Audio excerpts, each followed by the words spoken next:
Hello guys, welcome to Marudhar RS academy में मेघा। और ये नया वीडियो है। इस वीडियो के अंदर हम राजस्थान के इतिहास, सभ्यताएं, जो हमने टॉपिक स्टार्ट किया था, इसका लास्ट वीडियो जिस पे मैंने दिया था आपको, उसका नेक्स्ट वीडियो है इस टॉपिक का।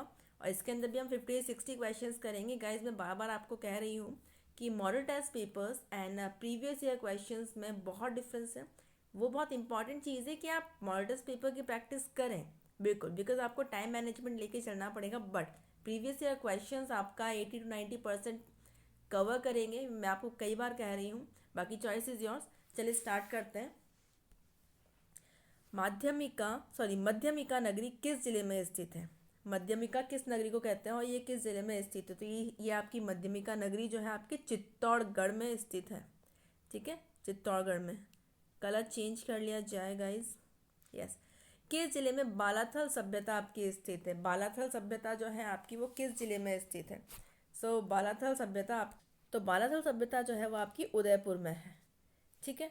Next question. कालीबंगा प्रथम के नाम से किस सभ्यता को जाना जाता है? कालीबंगा सभ्यता जो है, इसमें कालीबंगा प्रथम के नाम से किस सभ्यता को जाना जाता है? सौंधी, जो कि बीकानेर में। सौंधी, ठीक है, जिसका संबंध बीकानेर से है। ध्यान रखिएगा, इंपॉर्टेंट क्वेश्चन है। नेक्स्ट क्वेश्चन पे चलते हैं। राजस्थान के किस जिले में पुरातात्विक बागौर कस्बा स्थित है? बागौर कस्बा, पुरातात्विक बागौर कस्बा स्थित है, वो भीलवाड़ा में है। पुरातात्विक बागौर कस्बा आपका भीलवाड़ा में स्थित है। वह स्थान जिसे प्राचीन भारत का टाटा नगर कहा जाता था, वो स्थान है आपका रेड, टोंक में है जो। ठीक है, रेड, टाटा नगर, प्राचीन भारत का टाटा नगर हमारे राजस्थान में। किस पुरातात्विक स्थल को पूर्व में मालव नगर कहते थे? टोंक नगर जो है टोंक में, उसको मालव नगर कहते थे। ठीक है। नेक्स्ट इज, महाभारत काल के अवशेष कहाँ पर मिले हैं? अलवर के निकट बैराट और भरतपुर के निकट नोह में। बाकी ऑप्शंस भी हैं आपके पास, बट एक्चुअली इसमें टिक हो रखे हैं ऑलरेडी, इसलिए। ठीक है, अलवर के निकट बैराट और भरतपुर के निकट नोह में। आपको ऑप्शन जो है पूरा पता होना चाहिए, क्योंकि क्वेश्चन किसी भी फॉर्म में आ सकता है। आपको तो लर्न इस तरह से करना है कि कैसा भी क्वेश्चन आए हमारा करेक्ट होना चाहिए। अलवर के निकट तो बैराट और भरतपुर के निकट नोह में। Next question. एक तो फ़ोन भी बहुत प्रॉब्लम क्रिएट करने लगा है, क्योंकि राजस्थान हाईकोर्ट एलडीसी का एग्ज़ाम आ रहा है ना, इसलिए इसको भी टेंशन हो रही है। बैराट स्थित पहाड़ी जहाँ बौद्ध विहार के अवशेष मिले हैं उसे जाना जाता है। बैराट स्थित पहाड़ी मतलब पहाड़ी बैराट पर स्थित है जहाँ पे बौद्ध विहार के अवशेष मिले हैं, वो है आपकी बीजक पहाड़ी। बीजक पहाड़ी आपकी बहुत ज़्यादा फेमस है, बीजक पहाड़ी आपकी। ठीक है। नेक्स्ट क्वेश्चन इज, निम्न में से लोह युगीन सभ्यता किसे कहा जाता है? लोह युगीन सभ्यता आपकी किसे कहते हैं? तो आपके लोह युगीन सभ्यता जो है वो कहा जाता है, इन ऑप्शंस में से आपको बताना था ये। ठीक है, आपको मैं एक इम्पॉर्टेंट चीज़ बताना चाह रही थी कि बीजक की जो पहाड़ी है आपकी, ठीक है, इसका संबंध आपका बैराट से है, जो इसमें क्लियर है आपको। काफ़ी सारी चीज़ें हैं इसमें कि अर्जुन ने यहाँ पे तीर मारा था, ऐसी काफ़ी सारी चीज़ें हैं जो आपने थियोरी में पढ़ा भी होगा शायद। अब ये बहुत ज़्यादा मैं इसमें स्टार्ट नहीं कर सकती, क्योंकि वो डिटेल तो फिर डिटेल हो जाएगी और टाइम अपने पास इतना है नहीं। हाँ जी, लोह युगीन सभ्यता आपकी नोह में, नोह भरतपुर में, जोधपुर या जयपुर और सोनारी झुंझुनू, ये सब क्या है आपकी लोह युगीन सभ्यताएं हैं। भरतपुर, नोह, ठीक है, जयपुर, जोधपुरिया और झुंझुनू, सोनारी। आहड़ संस्कृति के अवशेष कहाँ से मिले हैं? आहड़ के उदयपुर से। आहड़ संस्कृति के अवशेष मिले हैं उदयपुर से। निम्नांकित में से कौन सा कथन सही है? देखिए, इसमें गणेश्वर एक उत्खनन स्थल है नहीं है, गलत है, ये उत्खनन स्थल है वो। बैराट एक ग्राम्य संस्कृति केंद्र था, नहीं। कालीबंगा लोक युग संस्कृति का एक उदाहरण था, नहीं। फिर नेक्स्ट है, आहड़ वासियों का महत्वपूर्ण व्यवसाय अयस्क तांबे को गलाना तथा तांबे की वस्तुएं बनाना था। तो ये आपका करेक्ट है। आहड़ वासी जो थे उनका प्रमुख जो महत्वपूर्ण व्यवसाय था वो था अयस्क तांबे का गलाना तथा ताम्र वस्तुएं बनाना। ठीक है, ताम्र वस्तुएं बनाने का संबंध आहड़ वासियों से है। निम्न में से किस स्थान पर राजस्थान में सबसे प्राचीन सभ्यता के अवशेष पाए गए हैं? कालीबंगा में सबसे प्राचीन सभ्यता के अवशेष पाए गए हैं।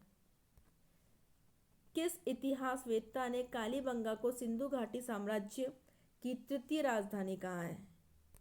मतलब कालीबंगा को सिंधु घाटी साम्राज्य की तृतीय राजधानी कहा गया है, ये ध्यान रखिए। ठीक है, अब क्वेश्चन इसमें क्या है, इतिहासवेत्ता कौन है वो जिन्होंने कहा? दशरथ शर्मा है, दशरथ शर्मा इन्होंने कहा है। ठीक है, नेक्स्ट क्वेश्चन पे चलते हैं।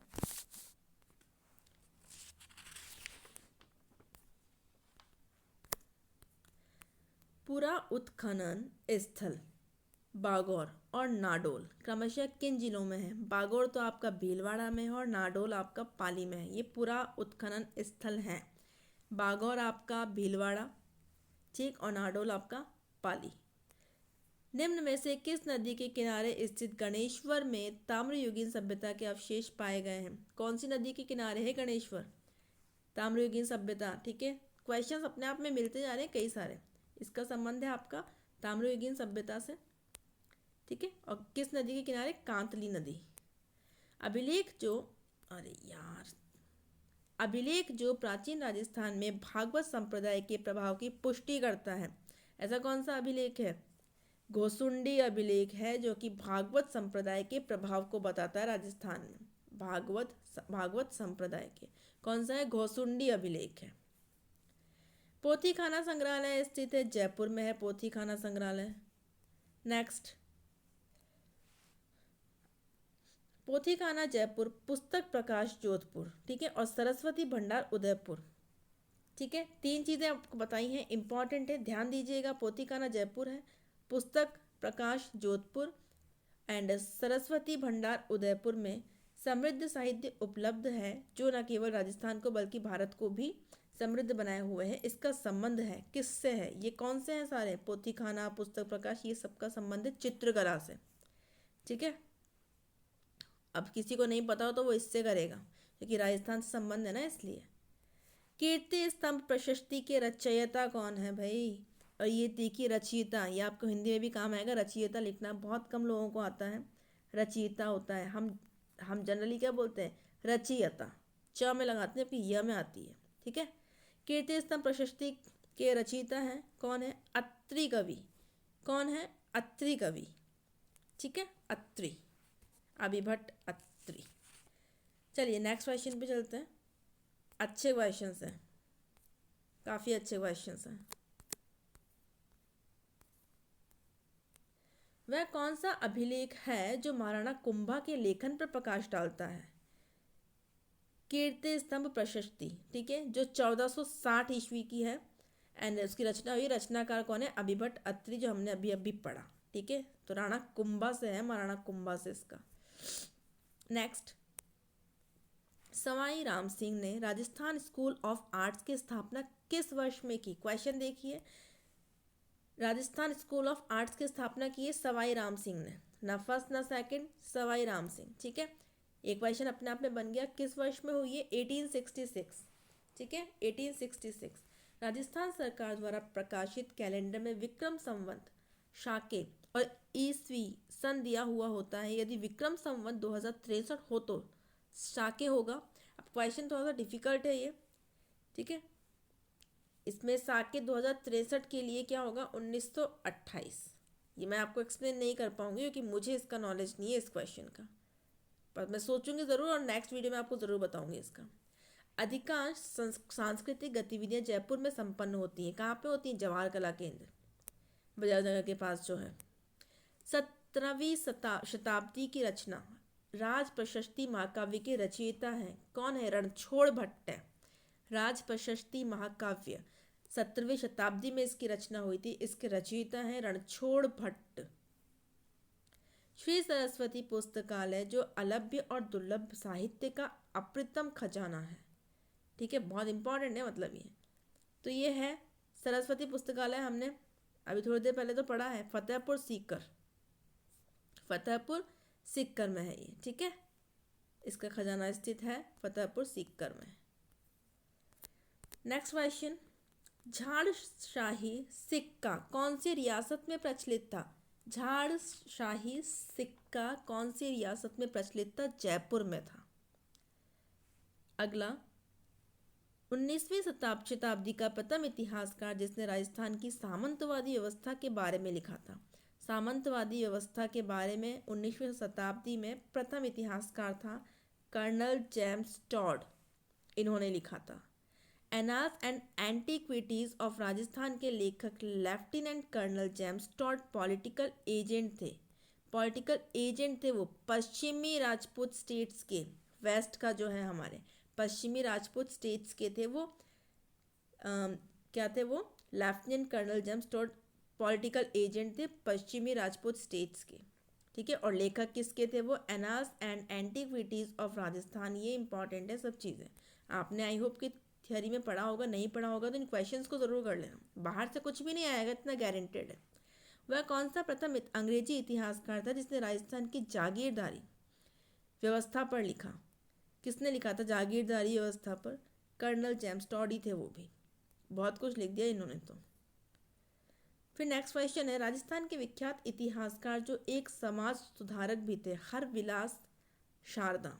आपको नोट्स में नहीं मिलेंगी ये चीज़ें। हरविलास शारदा थे जो कि समाज सुधारक थे। इन ऑप्शंस के अकॉर्डिंग आपको समझना होगा। रूपायन संस्थान जोधपुर का मुख्य कार्य क्या है? रूपायन संस्थान है जो कि जोधपुर में, इसका मुख्य कार्य है आपका राजस्थानी कला का संकलन, स्टोरेज, ठीक है, संकलन करना उसका राजस्थानी कला का। And this is the last page जिसको हम अभी फिनिश करेंगे। आज के राजस्थान को 19वीं शताब्दी में राजपूताना नाम किसने दिया था? 19वीं शताब्दी में किसने दिया था? कर्नल टॉड ने दिया था, ठीक है। इनके तो रिलेशन भी नहीं है इस चीज़ से जो ऑप्शन में दिया हुआ है। अंग्रेजों के समय में राजस्थान को किस नाम से जाना जाता था? राजपूताना के नाम से जाना जाता था। ये तो उसके अंदर थे डिवाइडेड पार्ट्स। राजस्थान की पारंपरिक एवं विलुप्त हो रही कलाओं के संरक्षण, खोज और संवर्धन करने और उनका समन्वित विकास करने के उद्देश्य से स्थापित किया गया किसी संस्थान को। वो संस्थान है आपकी भारतीय लोक कला मंडल जो कि उदयपुर में है। भारतीय लोक कला मंडल उदयपुर। Sorry guys. शेखावटी क्षेत्र की कला संपदा के संरक्षण हेतु, शेखावटी की बात चल रही है, 28 जून 2006 को राजकीय संग्रहालय की स्थापना की गई। शेखावटी का है तो यहाँ पे ऑप्शन में सीकर। और कब की गई है? 28 जून 2006 को की गई है संग्रहालय की स्थापना। राजस्थान में चहुमुखी विकास एवं यहाँ की समृद्धि सांस्कृतिक परंपराओं को उजागर करने के लिए एक प्रकाशन उपलब्ध है। ए प्रकाशन का नाम, बी उसकी आवृत्ति और सी उसका प्रकाशक है, वो अपने को मैच करना है। तो देखिए थोड़ा सा कोल्ड हो गया गाइस। राजस्थान सुजस जो है आपका, राजस्थान सुजस, ठीक है, इसका द्वैमासिक है ये, इसकी आवृत्ति जो है वो द्वैमासिक है, ठीक है, 2 महीने में। और सूचना एवं जनसंपर्क निदेशालय राजस्थान सरकार द्वारा इसका प्रकाशन होता है, ठीक है, ये करेक्ट है आपका। चहुमुखी विकास के लिए और सांस्कृतिक परंपराओं को उजागर करने के लिए प्रकाशन उपलब्ध है, वो यही है राजस्थान सुजस, द्वैमासिक है और इसका सूचना एवं जनसंपर्क निदेशालय राजस्थान सरकार द्वारा इसका प्रकाशन होता है। सो गाइज हमने इसमें ऑलमोस्ट 50 to 60 क्वेश्चंस कंप्लीट किए हैं और ये टॉपिक बहुत इंटरेस्टिंग और बड़ा टॉपिक है, ठीक है। अब एक वीडियो मैं आपको अपलोड करूँगी, इसमें हम इस वीक की मतलब 4-5 दिन जो है इनकी स्ट्रैटेजी प्लान करेंगे, इसमें हम कितना कवर करने वाले हैं और अभी तक हमने कितना कंप्लीट कर लिया है। और ऐसे वीडियोस आपको टाइमली मिलते रहेंगे, वीडियोस को वॉच कीजिए। अगर नए हैं आप तो प्लीज़ चैनल को सब्सक्राइब कीजिए, अगर वीडियो अच्छा लगता है तो लाइक कीजिए, शेयर कीजिए प्लीज़। मिलते हैं नेक्स्ट वीडियो के साथ। Thank you. कोई भी आपकी क्वेरी हो तो प्लीज़ कमेंट कीजिएगा।